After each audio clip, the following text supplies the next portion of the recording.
to Ask a Puppy Trainer Show. This is where we answer all of your questions about puppyhood. I'm Bethany. And I'm Sparky from the Puppy Academy. We're excited you're here. And now, let's get to the show.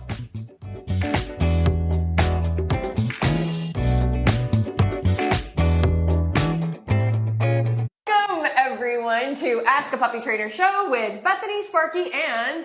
Doug Doug the weenie. That is the best wiener dog name I've ever heard. All right, everyone, this is episode... It is the... Oh, my gosh, that was him? He's real upset I've had him to hold still. It's his first day. It's his first day? First day. Rebecca brought us a day one dog. That noise was, like, fantastic. That was the noise of, I want to be free now. This is episode number 186, everybody. And you can ask questions by direct messaging us, by commenting under YouTube or any of our other platforms. But we really want to prioritize the people who... See, I'm glad he did it there, because I was holding him, not doing anything when he did it. He's just vocal. Okay. All right. Love you, Doug. Bye, Doug. Have a nice day, Doug. See you in a few weeks, Doug. We'll bring him back in a couple weeks. Okay. He's day one. He wasn't ready for that. That's okay. You guys. I hear Rebecca laughing. You guys can put your questions down below in the comment section, but make sure... I still heard them. But make sure you include the age and breed or breed mix of your dog, because that does make a big difference for us. To be fair, they probably couldn't hear it. These mics are really good. It probably cut it out. Oh my gosh. It was like, Shrill. Shrill. Like... I want to ask a short one. Yeah. Okay. Katie says... Katie says, I want to do this one. When wearing my treat... This is a good one. When wearing my treat pouch, because we see this one all the time, Katie. My dog only wants to jump and nip at the pouch. How do I redirect attention away from the pouch? All right, Katie. I don't have the age and the breed of your dog. Shame. But... It matters because it lets us know how pushy we can be back. Yes. But I can be pretty pushy even with a 10-week-old that's jumping up and nipping the dog pouch. So here's the thing. You don't redirect attention away. I'm not saying that your dog should be addressed for every little thing. That is not what I'm saying. But in this instance, it's very evident that you're accidentally creating a very pushy, permissive issue that is going to bleed into some other really, really gnarly areas if we don't get this under control. So it doesn't really matter what the age of your dog is. There are two things, in my view, that you need to be doing in order to get over the hump. And it is not redirection. When my puppy doesn't just mouth me, but is biting the tar out of me, I'm not going to be like, here's a piece of food for biting me. That's accidentally rewarding. That's redirection. Now, don't get me wrong. I do understand that, there are some instances where redirection can work quite nicely, but abuse to you and your person and your body is not one of them in this instance anyway. So what I would say is make sure you're not moving when this happens, because movement creates stimulation and it can cause like a lot more issues. So even when you do the blocking, which is what I was going to talk about, it's only like one step. So what I would do probably is I would probably just bump my toe never even leaves the ground. And I'm just bumping off. So this is the treat pouch and my hand is here. I don't pull my hand up. That's what y'all do. I know it. Stop it. Dog is going for pouch. Boom. Dog backs off. It's just a bump and I leave my hand where it is. I might get into the habit of holding it at my navel. That's a habit that I have back from showing dogs. I just really like doing that. I like to hold my food hand I do too. at my navel. Bring it to my chest, at my diaphragm. Yeah. So that's the thing. But don't like pull it up, because you're acting like prey and he's going to treat you like prey. It's the same thing when you're giving treats. I know some dogs are a little bit more nippy than others, especially puppies and Vizsla puppies. Especially when you're giving a treat and you have a dog who's very mouthy to take food, if your instinct is to pull away, you're actually creating a larger lunge for your dog to grab that food before you retract it. It's not a Vizsla though. She didn't say what it was. Oh, no. I just worked with the Vizsla who did the exact same thing. So the breed was in my brain. Okay. So that's the one thing. And you got to freeze and then wait your puppy out. They're going to do one of two things. They're going to sit eventually, like after a few bump offs. They're going to sit because you've been doing sit, break, sit, break, sit, break for food. Or, and this is very likely to happen with the puppies under 16 weeks old, they're going to like be bumped off a couple times and they're going to be like, oh, what's this over here? And they're going to be gone. And that's when you redirect them back into focus. Okay. So for me, that's what I would be doing. And then make sure you're teaching place, waiting. Well, all the things really, all the threshold things like waiting in crate, using crate door, to stop your dog from coming out without permission. And place is so important because we teach it in a way that uses body language to reset the dog, to have them give space, and then they get the reward. So it's really important that they put all of this together, that it's not just you setting a boundary with jumping, but you're also training and rewarding, good behavior, but not just that, you're giving them room to make a mistake and then showing them what to do instead. So there's a lot of onion layers to this. If any of this sounds overwhelming or confusing, we do have an online school.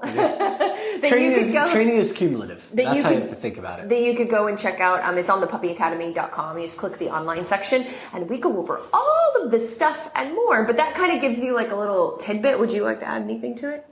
No, I was thinking about the cumulative part. Training is cumulative in the sense that nothing that you do in one part of training lives in a bubble, meaning that if I block a dog from coming out of the crate, I could probably work a little less hard blocking them at the threshold leading to the back, to the backyard for potty. So I'm lessening my job with every threshold. I worked with the Vizsla and we did 9 minutes in an owner lesson of just helping them come out of the crate. Calmly, more calmly. Yeah, more calmly. By the way, it was never calm. It was never a calm coming out. But we got her about as calm as we could, and it took 9 minutes. But every threshold from that point, by the back door, I actually did have a calm dog who was able to look and get food while the door was open about 3 inches.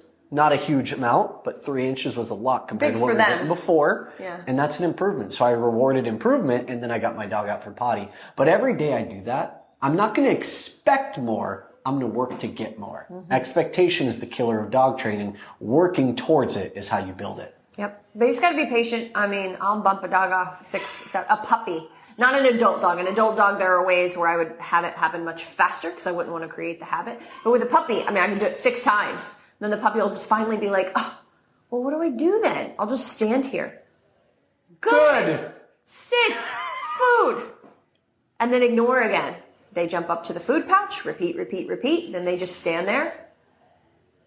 Good. Sit. Food, and then they will put it together. There's a reason she's saying sit first. And you got to have a leash. I think you already mentioned leash. Okay. You mentioned it, yeah. You should always have a leash on your dog for this because that's what gives you the leverage. But she's given that sit command after that pause because she doesn't want the dog to think it's jump, sit, pause, treat.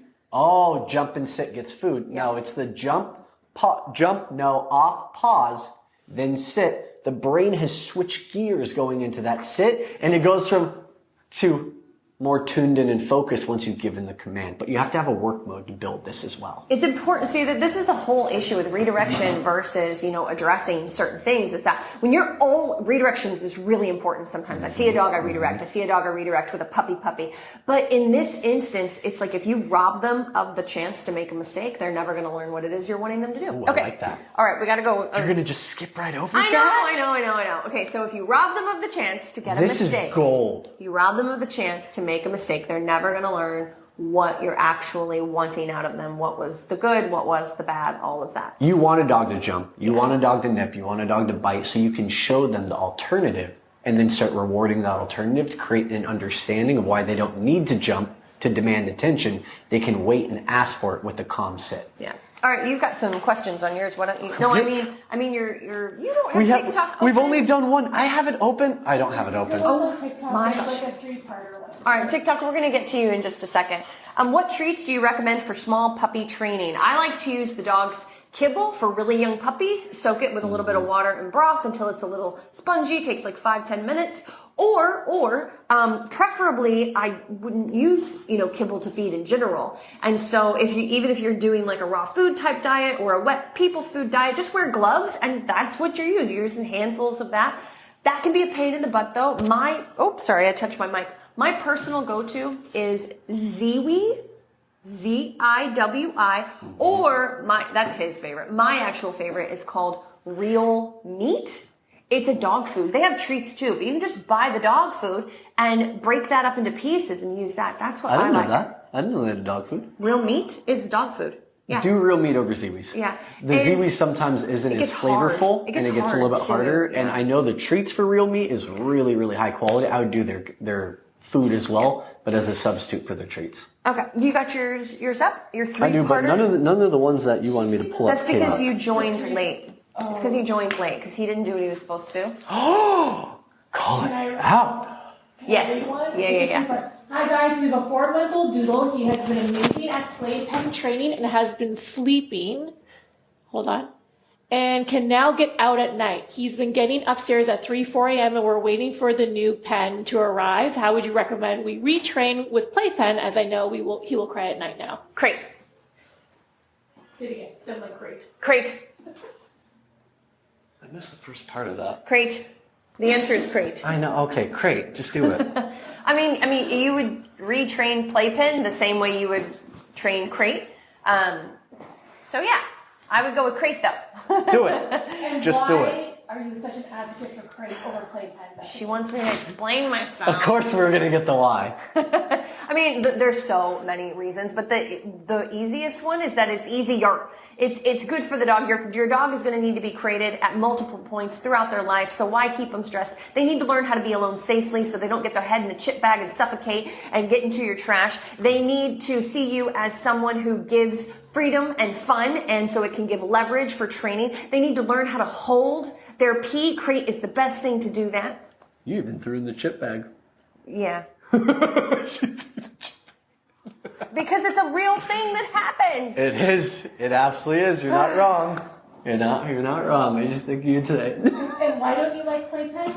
Well, I mean, he likes playpen, but not for the night. Just not for the evening. I don't like playpen at night because it's a choking hazard. It's a hanging hazard. They can get their paw caught in it. They could start pushing it across the room and breaking that boundary.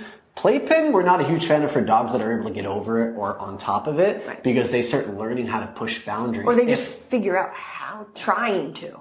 They're just trying to, yeah. By trying to, they eventually learn how to jump out. I've had dogs that escape playpens and start biting the bars of the crate door, because if they got out of one, they should be able to get out of the next. It creates the mindset that there's the possibility of escape. Mm-hmm. That's extremely anxiety-inducing in a dog. It is. People buy $1,000 impact crates to prevent their dogs from even trying to break out of crates, knowing how much anxiety it causes if they've done it once. Now here's the thing. You might have a super easy puppy, like really laid back, like really easy going, and you might be totally fine. But it's just, in our experience, it's our job to tell you the red flags, tell you the potential issues. We see the worst. We're going to prep you for it. But it's not even the worst. I mean, honestly, it's average. You're right. It's average. But you might have a more low key than average dog, and you might be totally fine and ignore us. But it's our job to tell you the things to think about that might not go so well. So we're doing our job. When people ask me how to get a dog out of the crate, sleeping on a dog bed in the master bedroom, I tell them that all the habits they're doing now for the next year to year and a half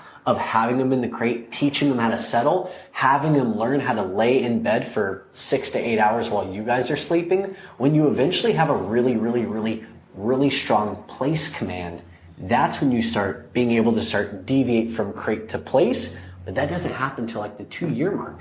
For me personally, it didn't happen until 2.5 years with my service animal for seizure alert and assist. So that's a very well-trained dog. It does take a while because they start exploring and you kind of lose that ability for them to rest comfortably at night. All right. My 8-month-old poodle is constantly chewing the furniture. How do I stop her? 8 months old. So this is not a teething issue. This is a dog that is... Boredom. Or anxiety. It could be a number of things. I hate the boredom thing because it's usually anxiety over boredom, and people. But I feel like anxiety kind of comes off as boredom. But 8-month-old adolescent dog. So it's not like a puppy anymore, right? So I am curious: is she getting her hour in the morning? If this is a poodle, is she getting her hour of like exercise physically, but mental work? And what I mean by mental work is you have to challenge your dog. How boring is it to sit at home and eat chips all day and watch Netflix and never have anything challenge you. Great for the first 2 days. I was going to say 3. I'm a 3-dayer. Oh, that's fair. I'm a 3-dayer. That And was then my I start to get a prediction, little, you know. So let's make sure that you're doing things to challenge her. She has to stay in heel part of the time. She has to recall off of the dogs that are barking down the block. Oh, you see like a little fence. You have her hop on it and walk the fence. So let's make sure she's getting that hour. And then throughout the day that you're having her stop at thresholds, that she's not jumping up on you, that she's not getting affection whenever she comes up to you and gives you her cute little poodle face, that sometimes you tell her to wait. Oh gosh. I personally recommend. Let's say she wants. Okay. She goes for 3 walks a day and zoomies constantly. We are doing training and snuffle mats. What else can we do? So snuffle mats is foraging, so it can be a tiny bit helpful, but I feel like it's going to overstimulate her if she's already overstimulated doing that many zoomies. how long are your 3 walks? Let us know. We'll wait. What other advice do you have while they're getting back to You gave a lot of advice. I'm trying to think of where I can fill in the blanks. I just gave like 10 minutes. That's not you a need walk. 30. That's not a walk. That's a walk to the driveway. It's not a walk. So I'm not trying to be mean. I'm on a roll. No. We're feeling the energy. We're feeling the vibes. People don't know. That's not a walk. Can I throw in some There's advice no before you go at her for this? mental- Stop. All right. Are you ready finally? Are you ready to get into this finally? Stop it! Settle down. All right. I'm going to recommend that you look for a private dog trainer that can give you a proper walk, that can teach you and go out with you and show you how to get a proper heel, recall from dog distractions, body blocking away from certain things. This is all the mental stimulation your dog needs, and that happens over about 25 to 30 minutes. For a toy or If you- mid-size. For the big one, you need an hour. For a standard? Yeah, for a standard, you need an hour. 3 1-hour walks No, a day? no. No, I'm just talking They about. don't need to do 3 Oh, walks I think a you day. need 3. I think you need 2 to 3 30-minute walks. So I think you need up to an hour of walking Yeah, personally. because walking- Hey, you know what? Everyone's got their different opinion on that one. That is my opinion. Bethany, that is yours. You bug off with your opinion. That is Go my ahead. opinion. Hold on. She's walking 10 minutes because walking her is stressful. She eats everything on the floor. I'm gonna skip then- that then comment she's because gonna we're keep gonna chewing recommend that your- you guys get yeah. a dog trainer. That is Yeah. our piece of advice to She's you. gonna keep chewing the because furniture. you need to learn how to do a 30-minute walk with your dog where you can get a good heel, Yeah. where you can get focused, where you can recall from other dogs and distractions. Without that, you're only building endurance that is being used inside your home to chew your furniture. Now your 10 minutes though is not building endurance, but you know what her eating everything and you not having the ability to control it is doing? It's creating this obsession, this drive, thank you, like with the grab. And so now that's a habit. I definitely agree with him now that you are definitely going to need like some one-on-one help to get in there and help redirect her because her life isn't challenging. If you're not able to stop something like picking up something off the ground, then she's not being challenged enough and she's going to come in and eat your house and it's not her fault. And it's just going to be tough to do it on your own. Even Yes. if you do our online program, It would be truly, tough. it's not meant for that Yeah. type of issue. It That's would be for all the tough. basic obedience. That's a private one-on-one dog trainer teaching you how to walk on a loose leash. Yeah. In the meantime, till you guys find a one-on-one trainer, I would put her on a long lead and I would go to a park, get a martingale collar, which kind of cinches a little bit around the neck so it won't fly off of her thin, skinny head, and put her on a 20-foot long lead and let her do like a few zoomies and then do come, sit, food, and then break, walk a couple steps. She goes off that way. Come, sit, just let her hit the end of the leash, hold on tight. Come, sit, food, and start to slowly chip away at working her brain that's not so confined to a 6-foot leash, which is going to be way too much to ask of her right now. When she's hitting the end of that leash, you're not pulling. You're You're just letting her freezing. hit You're the end, bracing. you freeze, and when she kind of hits it and does this moment, what the heck? And kind of Good, glances back. come. Good. Come. Good Move name, backwards. come. Walk backwards. Yeah, and move backwards. You're And- trying to draw her in, not through pulling, which is conflict. That's leash conflict. I can't think of the word right now. But what you're trying to do is have her look to you so she's checking in after hitting the end, and then you're calling her back. And hopefully That's a mutual. And hopefully she'll do that 2 or 3 times and then maybe run some circles around you and try to twist up your feet. You'll do that a few times and then she'll slow down. Then you can start to catch her on the come before she hits the end of the leash. And then just start changing directions like crazy.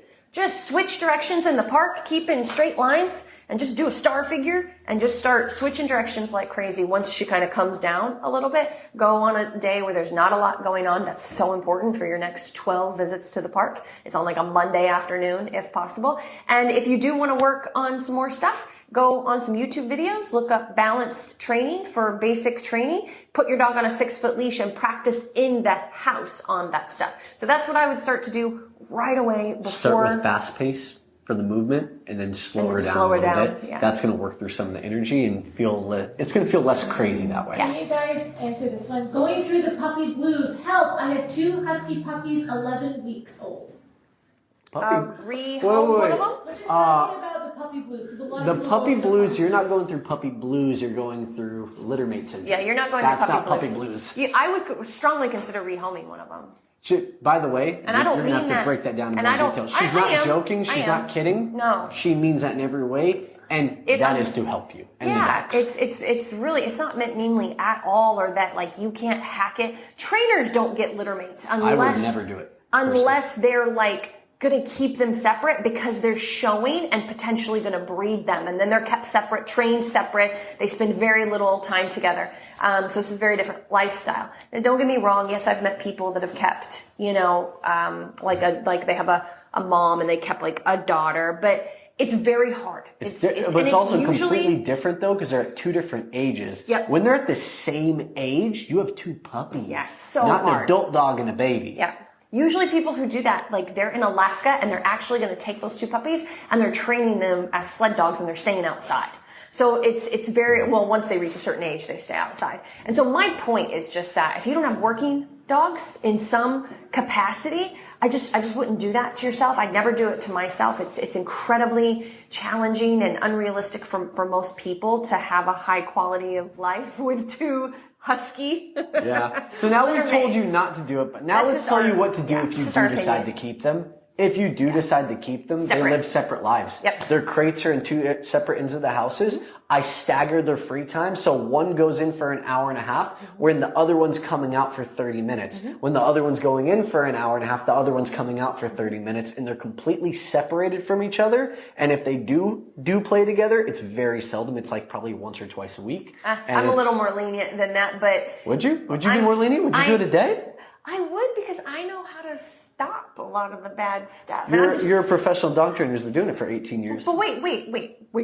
Maybe she has a lot of experience with huskies, just not 2 at once. That's fair. If you're an experienced owner of dogs, like an experienced husky, shepherd, Rottie, pitty owner, you probably do have more knowledge than some other people. You got to be really, really good at regulating play. You know what? That's fair. There are people out there. Let me put it to you this way. In our socialization class here, my dogs at home, if I start walking towards them, they usually start to separate. Why? Because I practice them being sensitive to leash pressure and body language pressure. They're not on leash in that scenario, but I move into them and they move away. Our puppies that have been here for a few weeks here at Puppy Academy, when one of the trainers starts to walk into the middle, a lot of them start to move away because they know that they're going to be blocked and calmed and settled down, because we have that habit. If you are skilled at that, if you're skilled at the body language, skilled at stay out of the kitchen, like an invisible boundary. I said stay out of the kitchen, so they stay out of the kitchen with body language and blocking and follow through. You're not just leash food, leash food, leash food. If you have that skill, that kind of Cesar Millan dog psychology skill, then you can have your puppies play more often. If you're more obedience driven, if that's where your skills and your experience comes in, the obedience driven mind, the leash, the food work, the redirection, I would suggest that you do what Sparky said. There's less interaction between the 2 of them. Work up to them being able to watch each other, one in crate, and watch each other work before letting them be out more. That would be my suggestion. One means you're a strong trainer. That second option means you're more of a strong trainer, and that's the mentality you're going in with your puppies. The other option, her option, is you've had dogs, you've owned dogs for a long time. You've got the psychology now. Litter mates together maybe before, and you have the understanding of when I move into my dog, they're not still staring at the other puppy. They're looking at me, taking steps back and giving space and not trying to dodge me. Yeah. That's an advanced owner. It's completely different from someone who just got 2 puppies. Right. And dogs are very, Dogs are very opportunistic. I just had this happen with my German Shepherd. She's 8 years old now, which is crazy. That Dakota's 8 years old. She was playing with a puppy, and she loves puppies. And I had done a few, no, Dakota settle down, Dakota settle down. And she settles down, but then the puppy ramps her right back up.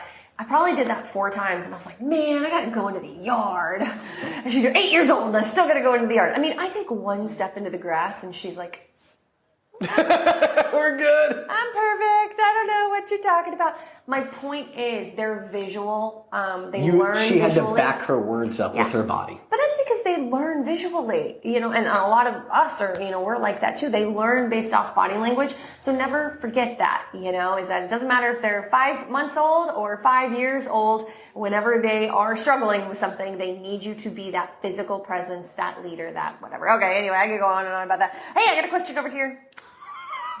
Finally, they've been slacking over here on Instagram. We've been seeing the hearts on TikTok. We appreciate you guys. Yeah, it's really slacking. All right, Emma says, I thought it said awry. Crate training is going awry. No, that's not what she said. I'm being very dramatic today. I don't know why. Maybe because I missed last week. Crate training. We never went on last week. What? We never turned on. What? Okay, that's the story I'll learn about later. Crate training has gone great. Woohoo! And my puppy does fine in the crate when I leave. Are you just bragging now? I don't understand. What is this? Everyone else on is just... It's like, Emma. When can I start to try and leave my puppy outside the crate or give him more space and tips? Where's my age and breed, Emma? Emma! Where is she sitting that? I need age. It doesn't say age and breed. I tried to defend you, Emma. I need age and breed, hon. Can I see it really quick? This is like one of our older finishing toys. reading. Okay. And give him... No, it's not. Yeah. And give him more space and tips for that. I leave to take the trash out, and my puppy isn't in the crate and he cries. Well, stop doing that because you're going to set him up to have anxiety. So stop trying to push it so fast. 5-month-old wiener dog. Oh, yay! Oh, Wiener dog. Never. Oh, shoot. Never. Oh, crap. I mean, really, never. No, I'm just look. Wiener dogs are prone to separation anxiety. We're actually seeing a huge increase in that. We had a slowdown about a year ago in some of the separation anxiety. Now it's about as bad as it was before. Honestly, I think it's that they're being bred a lot. They're very, very popular breed, especially after COVID. When Sorry, people I are didn't doing mean more to work get from you home. on that tangent. Okay, yeah, you got to stop me now then, because we only have like a minute. Tips for when should she let her puppy not be in the start having her puppy out of crate. You got a wiener dog though. This is very dependent on the temperament. We can't give advice that's general because the general advice for a wiener dog 2 is years. Yeah. Oh, never. I would say 5. I would say wiener 5 to never. I'd use crate for their whole life because they need that balance. But situationally, if I have a dog who is more confident, we had a dog that did amazing in the crate, was a very confident wiener dog, and they started him very young, doing more spatial pressure, more place command, being away from the owners, not being on the couch, doing it by their feet. That's the kind of stuff we had to do in the beginning to create more of a balance with the puppy. So you're looking to do place command to teach it and have her start doing place duration, sitting on the cot by your feet, a pouch on your hip, and every time she's able to settle, it's good food. I'm not rewarding for focus, I'm rewarding for calm. Mm-hmm. Keep going. When you can put your puppy on place and say stay and go and get the mail and come back and take the trash out and come back. Oh, you're literally setting her up for that. And your dog can stay on place and is relaxed or just looking for a piece of food. And it's not because you're giving a stay. Yeah, that does not count. You can't say the word stay. You can just be like place, walk out, walk back in. Not allowed to say the word stay. When you can do that, that is one. I mean, there's many ways that, you can kind of check your dog's energy and see where they're at, as far as comfortability goes. But that's just one way. You want to have that level of control and confidence. Your dog have that level of confidence that you're coming back. And then, they would eventually get off place and hopefully go and settle on the couch while you're gone. That's what everybody's dream is, right? So my thing, just to give you an idea, I have four dogs. One's passed away recently, but I had 4 dogs. They're all elderly. 2 are still in crate and 2 are not. And one of them still goes and hides in the closet whenever she can because she loved her crate and she's mad I took her giant crate away. Anyway, Dakota loves confined spaces. That's a big crate. She hides. That's a big crate. I know. I was ready to get rid of it with a German Shepherd. But anyway, she was 2.5 because she was a chewer. So my point is every dog is very different. Temperament, tenacity, drive, how easy it is for them to relax. So I would say personally, I wouldn't even try it till they're 1.5, 2. And that's only if I have a very laid back, chill, confident dog. And wiener dogs are prone to anxiety. And so, even if you do your best. So just keep that in mind. There's no rush. A wiener dog is going to travel with you. It's going to go places with you. It's going to need to spend time alone when you go out with your boyfriend or husband or whatever. So for me, it's like a crate should be a regular thing. Small dogs can get into some weird spaces. And so, I'm just not a fan of weaning off of crate too soon. So for me, I would say settle in, girl, and just, make it be a part of the ride. 2 to 5 years. That's about the number I'd be thinking about. You just can't let it go. All right, everybody. Thank you so much. We're not going to set up for success if we don't say it. We'll see you next year. I about said next year. Bye. Next week. Thanks for tuning into Ask a Puppy Trainer Show. We hope you found some advice that you can use to help make puppyhood a little easier. Don't forget to join us live every Wednesday at 1 p.m. Pacific time on Instagram or TikTok at The Puppy Academy. This is where you can get a chance to ask your burning questions in real time. And if you want even more puppy guidance, visit our website at thepuppyacademy.com for info on joining our online puppy school. If you enjoyed today's episode, please consider subscribing to our podcast and leaving us a review. These reviews let more people find us and supports us on our mission to help as many puppy parents as possible around the globe. Thanks for listening, and we'll see you in the next episode.